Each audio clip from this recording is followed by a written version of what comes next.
Thoughtseize, U. By Reid Duke. Thoughtseize has come to be one of the most iconic cards in Magic. Though the card itself has not been legal in every format, the Thoughtseize effect is more or less ubiquitous in cards like Duress, Inquisition of Kozilek, and dozens of others. Now, with Thoughtseize being reprinted in Theros, its presence will be felt more than ever, and its status as a tournament staple is all but guaranteed for the next few years. Understanding how to use Thoughtseize will be integral to the success of any tournament player. Today I'll cover everything you need to know about Thoughtseize, from deck building to sideboarding to gamma play. The risks of Thoughtseize. Trading one for one. The first step is to understand what Thoughtseize really accomplishes in a game of Magic. While it's a hyper-efficient card that sees extensive play even in Legacy and Vintage, there are some heavy costs associated with the card as well. Thoughtseize, in terms of card advantage, represents a one-for-one trade. No advantage is gained directly. Therefore, step 1 in considering Thoughtseize is to think about whether your deck wants to trade one for one. Good candidates for Thoughtseize along this metric might be Jund or UB Control. However, not every deck will fit this bill. A common pitfall that I see among newer deck builders is a draw towards BR decks that feature both a lot of burn and a lot of Thoughtseize effects. This is natural because black and red are a likely pair according to Magic's flavor, and those are among the most iconic effects that each color has to offer. However, the reality is that Thoughtseize is exactly what a burn deck does not want. The strength of burn is that it's difficult for the opponent to interact with through ordinary means, so if you add Thoughtseize to the deck in the place of a card that would otherwise contribute to your game plan, you're really just giving your opponent exactly what they want: a way to trade off cards against you. In my experience, such decks are excellent at getting the opponent down to 5 life, but are not the best at actually winning games. The same is true of ramp strategies, like Mythic and Wolf Run Ramp. These decks devote such a high proportion of their cards to mana that each non-land card must have a very high impact on the game in order for the strategy to work. So a card like Thoughtseize, the goal of which is to trade with an opposing spell, of which the opponent has many more than you, is not really what you're looking for. These decks can still consider Thoughtseize, especially as a sideboard card, for specific reasons that I'll get into below, but it's important to understand that its inclusion comes at a dear cost. Redundancy. For decks that do want to trade one for one, Thoughtseize is appealing in its ability to accomplish that efficiently and reliably. However, it's still not perfect for every situation. In terms of tempo, Thoughtseize does not affect the board and trades with a card which the opponent has not yet invested mana into. Strictly speaking, casting a Thoughtseize puts you a little behind. Consequently, Thoughtseize is quite poor against a deck with a lot of redundancy. Redundancy, in the context of a Magic deck, means that cards are very replaceable. Splinter Twin does not have much redundancy because it needs to assemble one copy of Deceiver Exarch, one copy of Splinter Twin, and one cheap way to protect the combo. Thoughtseize is excellent against such a deck because when you take away the opponent's one Exarch, they have very few cards that they can draw that will help them recover from the loss, and their deck functions poorly if they're unable to do so. The opposite example is a very basic creature deck. Think white weenie or mono green aggro. Thoughtseize would be at its worst against a deck of 20 Forests and 40 Colonian Tuskers because it's overwhelmingly likely that you would take one Colonian Tusker out of the opponent's hand and they would simply play a different one instead. The Thoughtseize effect is doubly bad against such a deck because you cannot effectively attack their hand, and casting Thoughtseize does not help you keep up with what's on the board. You'd much prefer to have a Doom Blade, which answers a creature that the opponent has already spent mana on, or you'd prefer to have your own creature, which will help you under any circumstances. Missing. What I haven't yet mentioned is the chance of missing with your Thoughtseize, which is a huge risk that I consistently see players underestimate. Games of Magic are won and lost on small margins, when you mulligan, when you get 2 for 1, or when anything else happens to set you behind on cards. The pressure falls on you to do something great in order to pull yourself back to parity. If you cannot and both players have comparable draws, you will lose the game. I don't think I'd be able to overstate how bad it is to miss on a Thoughtseize, particularly in limited or in a grindy matchup like a Jund Mirror. For you to want Thoughtseize in your deck, circumstances must be such that the risk of missing is very low or the rewards of hitting are very high. The risk of missing is the main reason why the card Thoughtseize tends to outshine other versions of the Thoughtseize effect. It's one of the reasons that I've never registered appetite for brains in a constructed tournament, and it's the reason why Duress is typically relegated to sideboard. Coming down to top decks. Let's compare the Thoughtseize effect to the similar and equally iconic counterspell effect. The advantages of the Thoughtseize effect are: you can cast Thoughtseize at your own convenience, while counterspell must be used in a specific window. You get to see the opponent's hand. Thoughtseize and similar cards tend to be quite cheap. Some cards cannot be easily countered. The advantages of the counterspell effect are: you answer a card that the opponent has invested mana into. You protect yourself from top decks. You'll come to regret the inclusion of Thoughtseize anytime the game stalls out and players begin playing off the top of their libraries. Drawing Thoughtseize when the opponent has no cards in their hand or only lands is much the same as missing with it. It's an unfortunate quality of Thoughtseize that it helps draw the game towards that top deck situation while also being an abysmal top deck in itself. Ask yourself during deck construction and during sideboarding how likely it is for the game to come down to a top deck situation. Indeed, sometimes it's your goal for the game to get to this point. Jund, Junk, Pox, and similar decks frequently have this goal. If it seems likely, then ask yourself how much you can afford to dilute your deck with cards that are so bad to draw in the Latigum. A simple way to weigh the risks and rewards of Thoughtseize is to consider it a card that's excellent to have in your opening hand and poor to draw at any other time.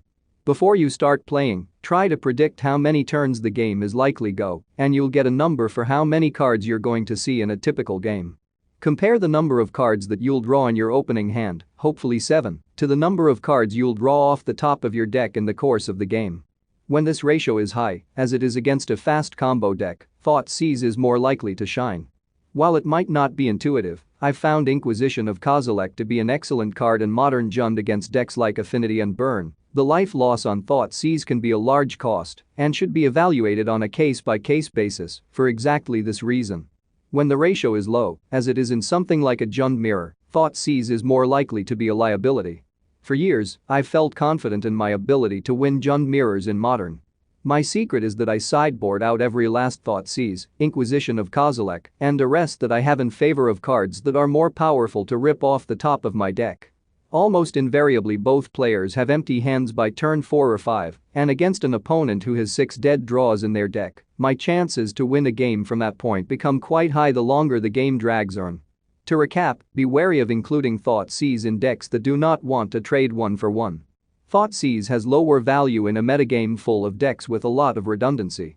Look to sideboard out Thoughtseize against decks like this and in matchups that are likely to come down to top decks. I recommend restricting yourself to 5 or 6 copies of Thoughtseize effects in your main deck and 7 between main deck and sideboard. This is my personal maximum that I adhere to in every format. The rewards of Thoughtseize. Now that I've warned you about the dangers of overloading your deck with Thoughtseize and its cousins, I'm free to explain why despite these weaknesses, it stands as one of the most useful tools available to a deck builder. Breaking up synergy. My philosophy in deck building is to focus on cards that are individually powerful by their own merits. However, this is not the only way to build Magic decks.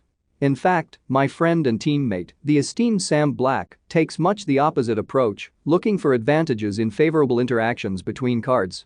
Such an approach has many benefits. Even my Tarmogoyfs will look foolish when they face down Sam's Bonisov Sliver, Megantic Sliver, Siphon Sliver, and Galarider Sliver all in play at once. I insult Sam's creativity only in the interest of a simple example. It's cards like Thoughtseize that allow the well-rounded rock-style strategies to compete against the, typically, more powerful synergy-based decks. Thoughtseize represents a way to trade resources quickly and efficiently, and once you can force that Galarider Sliver to stand on its own, your more powerful cards will win their individual battles. The Thoughtseize effect accomplishes the goal of breaking up synergy better than more situational answers like Doomblade or Naturalize because of its applicability against creature-based strategies, control, and combo alike. Answering a specific problem. What's the first thing you do when you lose Game 1 of your limited match to Primeval Bounty? Presumably, your answer is something along the lines of feel sorry for myself or mutter curses under my breath. If so, what's the second thing you do? Personally, I scour my sideboard for Naturalize, Solemn Offering, Bramblecrush, or any other method I can find in desperation to get an enchantment off the table. But sometimes you're playing a BR deck. Well, the Thoughtseize effect is a great way to answer a problem card that you can't otherwise handle. Before I broke down and added Golgari Charm to the sideboard of my standard Jund deck, I was sideboarding Duress in against mono red aggro with the goal of stripping away a burning earth and trying to win the game before my opponent top-decked another.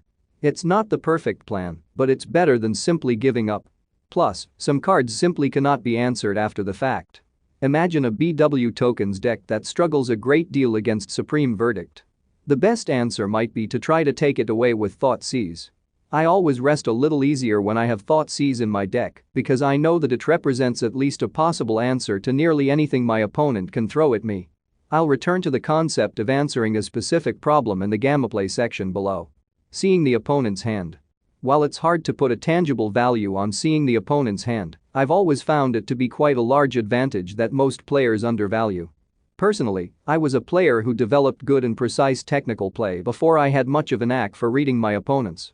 Perhaps it was due to my background in Magic Online or maybe just related to my introverted personality, but either way, when Gitaxian Probe was first printed, I added it to all of my decks and began to win a lot more. I played Gitaxian Probe in decks that you wouldn't think could make particularly good use of it. UB Control, Call Blade, etc. However, I found it easy to find a route to victory once all hidden information was laid out before me. The effect of seeing the opponent's hand is very powerful and can be life or death in certain matchups. Just as one example, consider the difference between a Storm player who casts Duress, sees the coast is clear, and takes their easy win versus one who sees a hand full of counters and knows to be patient and wait for more disruption. Creating a hole. The real key to Thoughtseize follows from the ability to see the opponent's hand and is what sets it apart from similar effects like Hymn to Turich, Cabal Therapy, and Counterspell. You see your opponent's hand, you consider the game, and then you decide what card to choose. Let's return to the topic of redundancy. I offered the All-Colonian Tusker deck as an example of a deck with so much redundancy that Thoughtseize becomes a liability. However, the real-life equivalent of such a deck can sometimes be surprisingly vulnerable to Thoughtseize. Even if we restrict ourselves to mono-green aggro, decks will still play their creatures on a mana curve starting at 1 and reaching up to 4, 5, or 6. They might have combat tricks or finisher cards like Overrun, they might have utility cards or planeswalkers. When you cast Thoughtseize, you can see what resource or category of card the opponent is short on and attack that.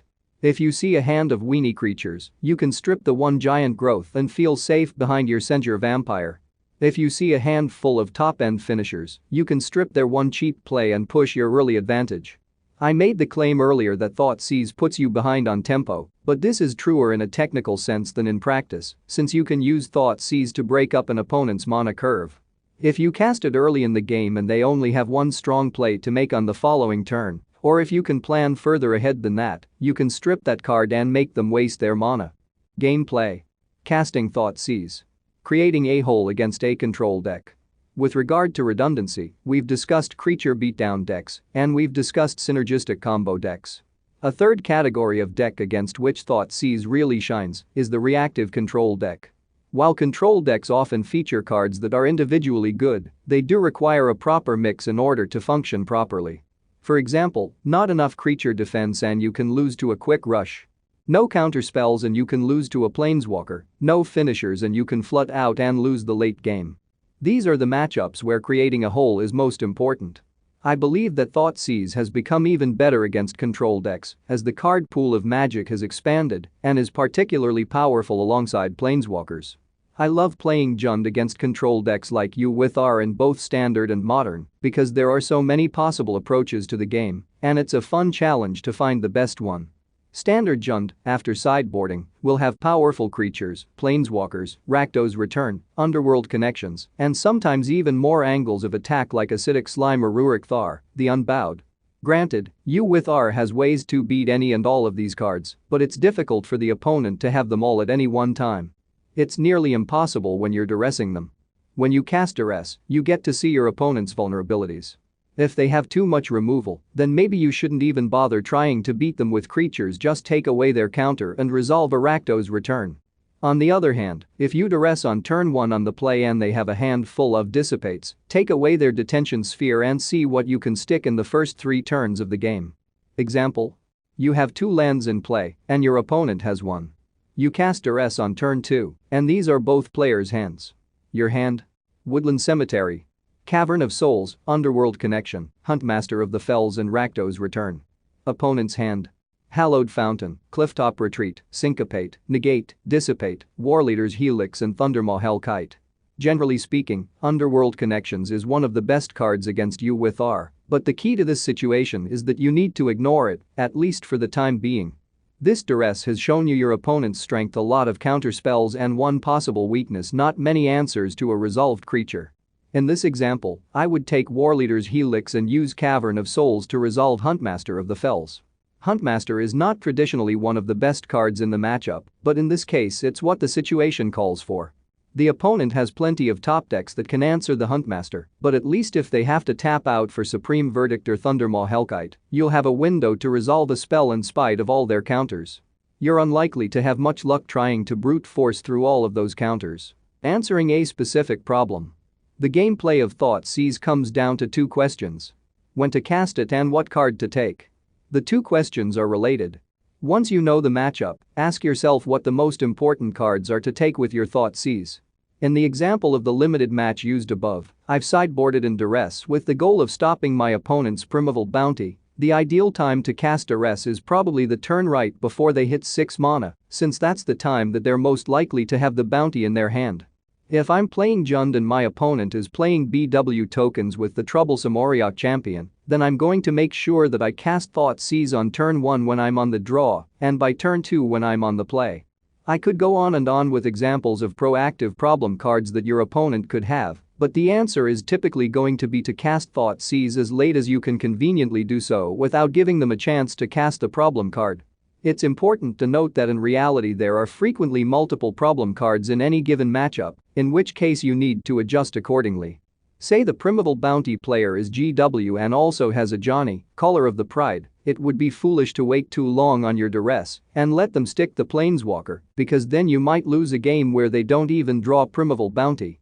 The more interesting situation is when you're dealing with reactive problem cards. Remember the Wolf Run ramp deck from earlier, which doesn't love the idea of playing with Thoughtseize because it doesn't want to trade 1 for 1? Well, this might be a deck that simply has a really hard time beating Dissipate and needs to sideboard Thoughtseize with the primary goal of stripping a Dissipate and resolving a Primeval Titan. In this case, you want to be as patient as possible with your Thoughtseize, waiting until the turn before or the turn you're ready to cast your Titan.